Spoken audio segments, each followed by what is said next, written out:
پتہ چلے نا گئے تھے محفل میرات میں، سیکھ کر. ابھی آپ کہیں نام تو لے رہے ہیں، آپ معین الدین بھی کہہ رہے ہیں، غریب نواز بھی کہہ رہے ہیں، نام تو آپ لے رہے ہیں. یہ نام نہیں ہے، یہ ان کے ٹائٹل ہیں، القابات ہیں.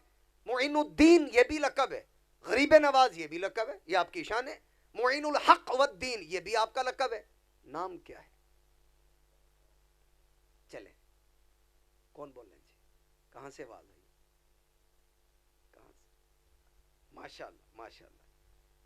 خواجہ معین الدین چشتی اجمیری رحمۃ اللہ علیہ کا نام ہے حسن. یہ محفل کی بات آپ نے یاد کرنی، حسن نام ہے آپ کا.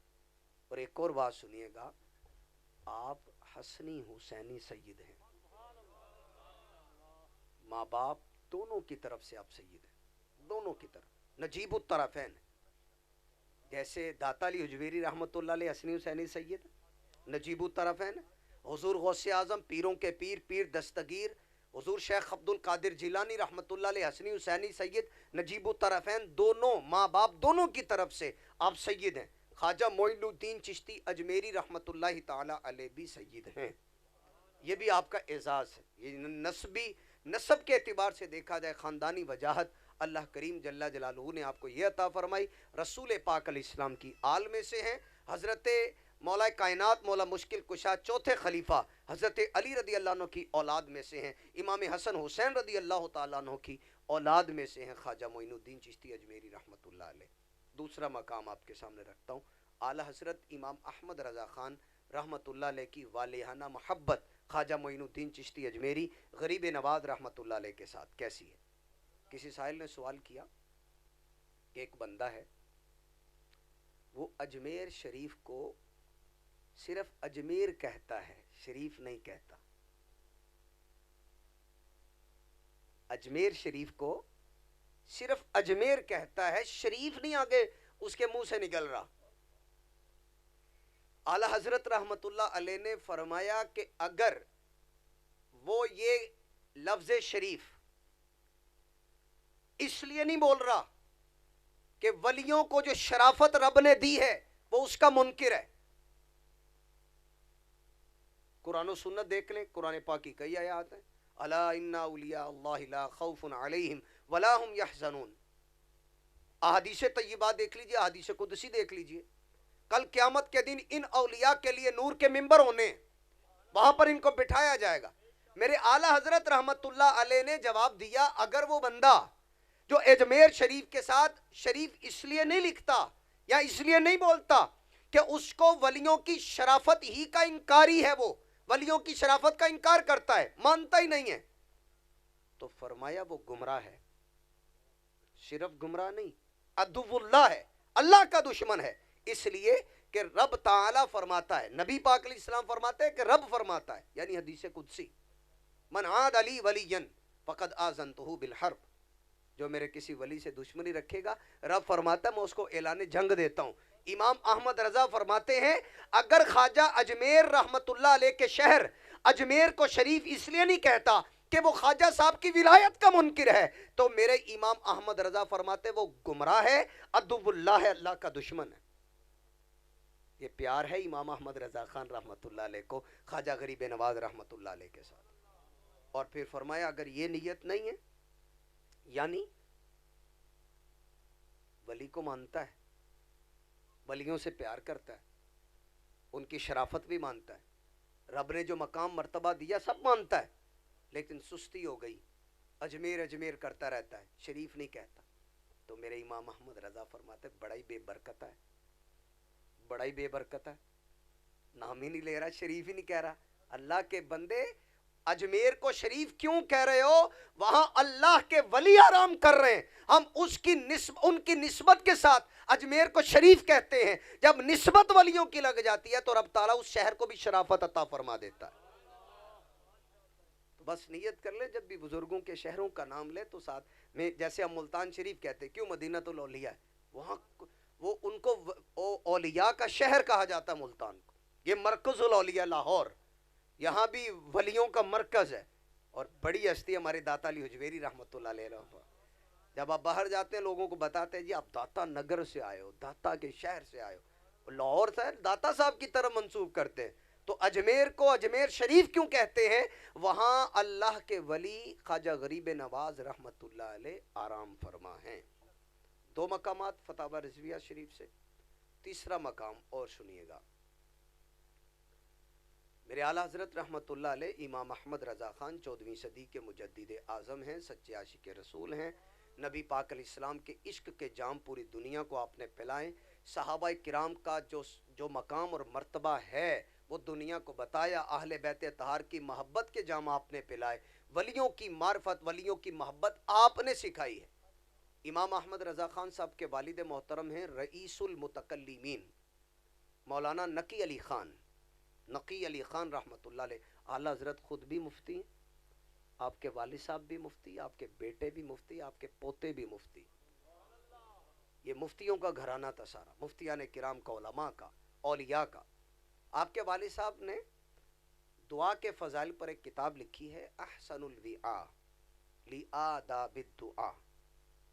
وہاں دعا کے آداب پر کہ کون کون سے کلمات کہے جائیں، دعا سے پہلے کیا کام کریں، کس کس جگہ پہ دعا قبول ہوتی ہے، کن کن وقتوں میں دعا قبول ہوتی ہے، تو یہ آپ نے وہاں بیان کیا۔ اور آپ اعلیٰ حضرت رحمت اللہ علیہ نے اپنے والد صاحب کی اسی کتاب کی شرح کی ہے۔ شرح کا مطلب ہوتا ہے تشریح کرنا، جو انہوں نے بتایا اس کو بھی آسان کر کے مزید بتایا اور اپنی طرف سے اضافہ بھی آپ نے کیا ہے۔ ذیل المدعا لأحسن الوعاء اس شرح کا نام ہے۔ آپ ذرا سنیے گا توجہ کے ساتھ۔ وہاں اعلیٰ حضرت رحمت اللہ علیہ کے والد محترم نے 23 مقامات بیان کیے۔ کتنے بولیے؟ 23 مقامات، 23 پلیسز۔ کس بات پر؟ امکنائے اجابت، کہ جن جگہوں پہ دعا قبول ہوتی ہے۔ اعلیٰ حضرت کے والد صاحب نے 23 جگہ بیان کی ہیں، ان 23 کے اندر 21 کا اضافہ میرے امام احمد رضا نے کیا ہے رحمت اللہ شرح کے اندر۔ 23 اور 21 ٹوٹل کتنے ہو گئے؟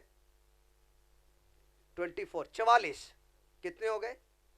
44 مقامات کل بیان کیے ہیں آپ کے والد محترم نے 23، میرے امام احمد رضا خان نے پھر 21 کا اضافہ کر کے ٹوٹل ہو گئے 44۔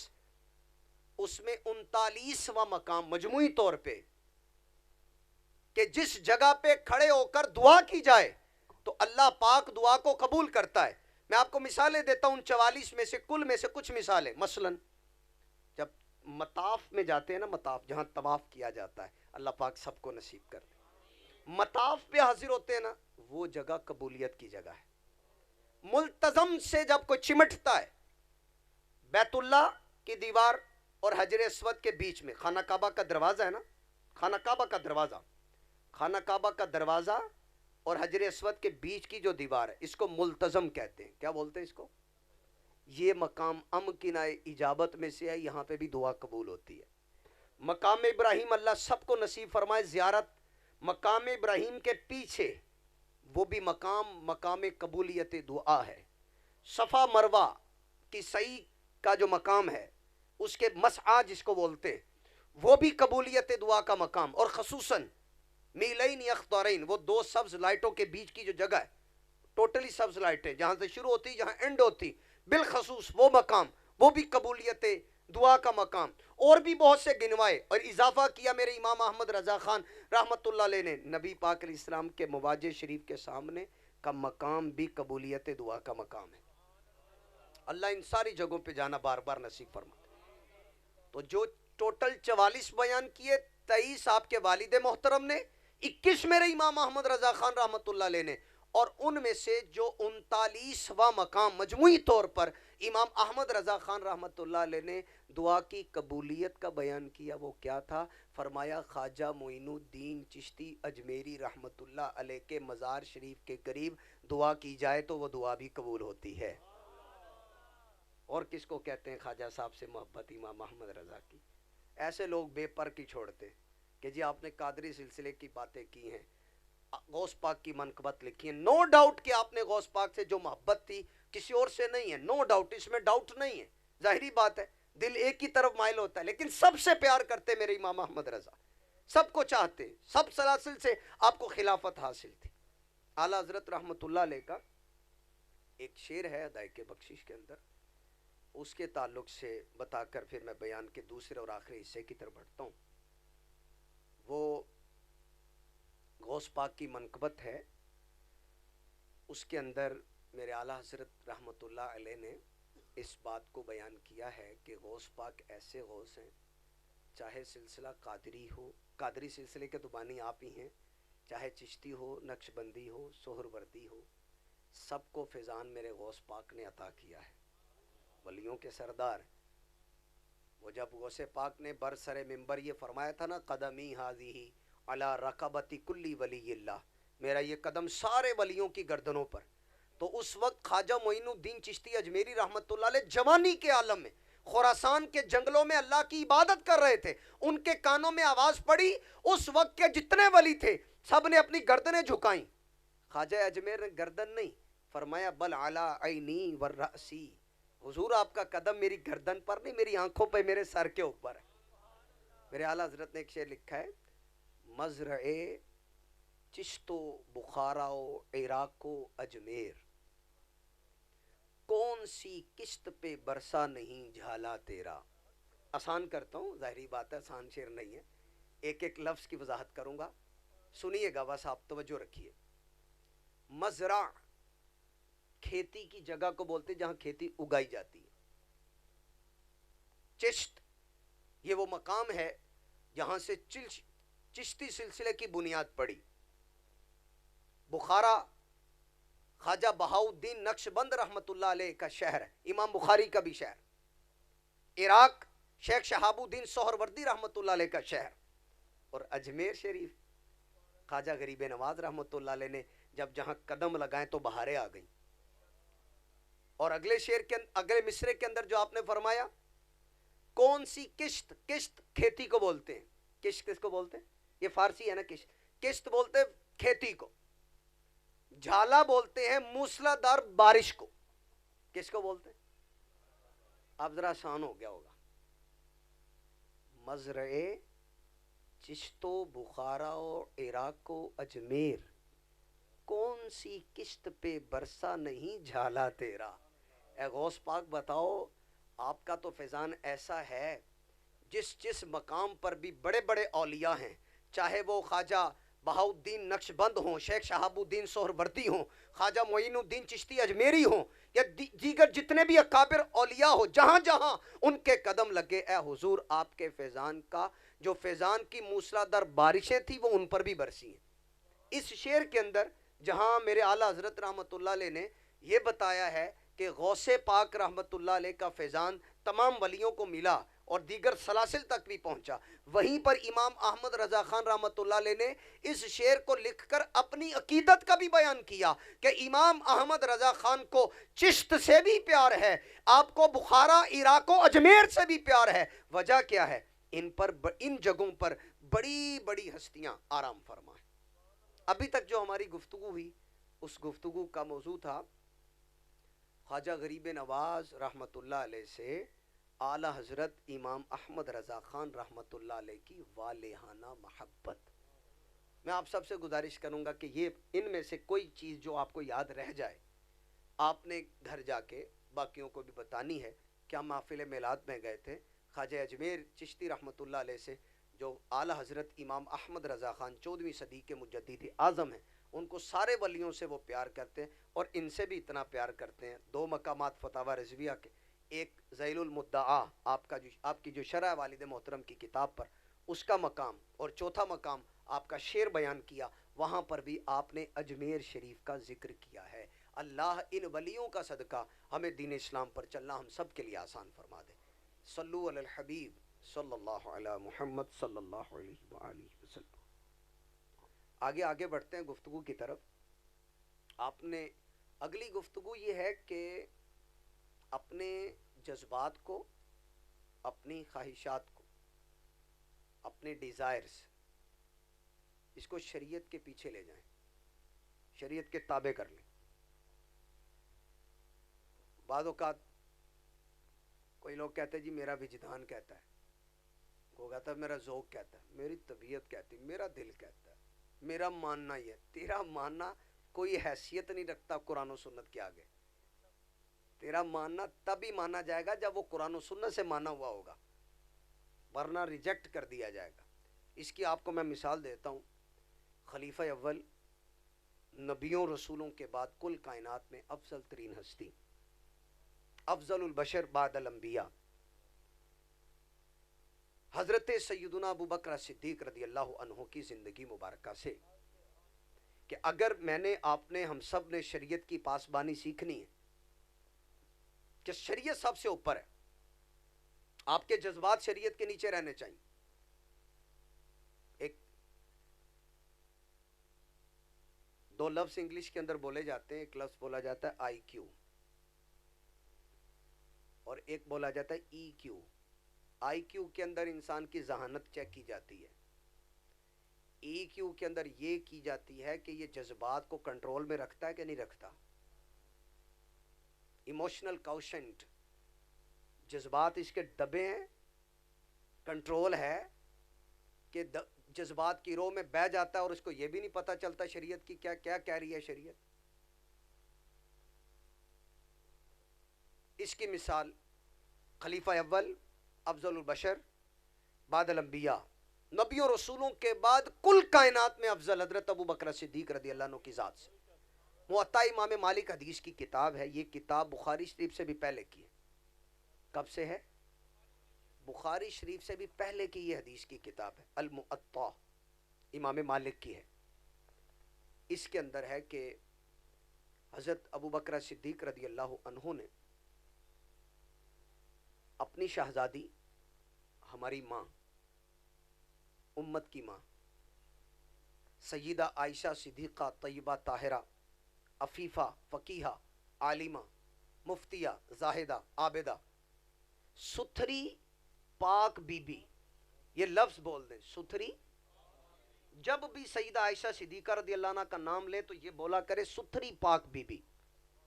ستھری پاک بی بی ایسی ستھری پاک ہیں کہ ان کی پاکی پر اللہ پاک نے قرآن پاک کے اندر 17 آیتیں نازل فرمائی ہیں۔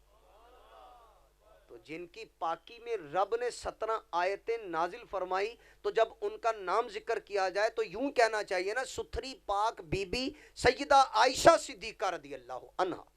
ہمیشہ زندگی کا دستور بنا لیں، ہماری ماں ستھری پاک،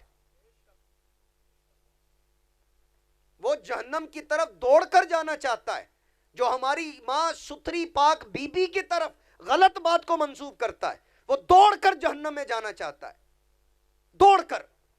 جن کی شان میں 17 آیتیں رب اتارے، کیسی ستھری پاک ہوں گی وہ۔ صدیق اکبر رضی اللہ عنہ نے اپنے غابہ کے باغات میں سے، غابہ ایک مقام کا نام ہے، آپ نے اپنے باغات میں سے 20 وسق، یہ وسق پیمانہ ہوتا ہے جیسے آج کل کلو ہوتا ہے نا، اس زمانے میں وسق ہوتے تھے، یہ تقریباً 120 من بنتے ہیں۔ کتنے بنتے ہیں؟ وجہ ہے نا آپ لوگوں کی۔ اس کے بعد 2 حدیثیں بتا کے گفتگو ختم کر رہا ہوں۔ 20 وسق تقریباً 120 من بنتے ہیں۔ آپ نے اپنی شہزادی ستھری پاک بی بی عائشہ رضی اللہ عنہ کو فرمایا، بیٹی یہ 20 وسق کھجوریں 120 من کے قریب اتار لو، یہ تمہاری ہیں۔ تحفہ دی، ایک باپ نے اپنی بیٹی کو اپنا مال تحفہ دیا۔ لیکن کیونکہ فرمایا تھا اتار لو یہ آپ کی ہیں، قبضہ کر لو یہ آپ کی ہیں، آپ سے کسی وجہ سے تاخیر ہو گئی، قبضہ نہیں کر پائیں، اتار نہیں سکی، وقت اتنا گزر گیا کہ اب وہ وقت آ گیا کہ سیدنا صدیق اکبر رضی اللہ عنہ کا وصال کا وقت آ گیا، بس دنیا سے جانے والے، جس کو ہمارے فقہا مرض الموت کا وقت کہتے ہیں، وفات کا، وصال با کمال کا ان کا وقت آ گیا۔ آپ نے اپنی شہزادی سے فرمایا، ذرا سنیے گا، فرمایا بیٹی میں نے تمہیں 20 وسق کھجوریں ہبہ کی تھی، عطیہ کی تھی، تحفہ گفٹ دی تھی کہ بیٹی اتروا لو، اتار لو، تمہاری ہیں،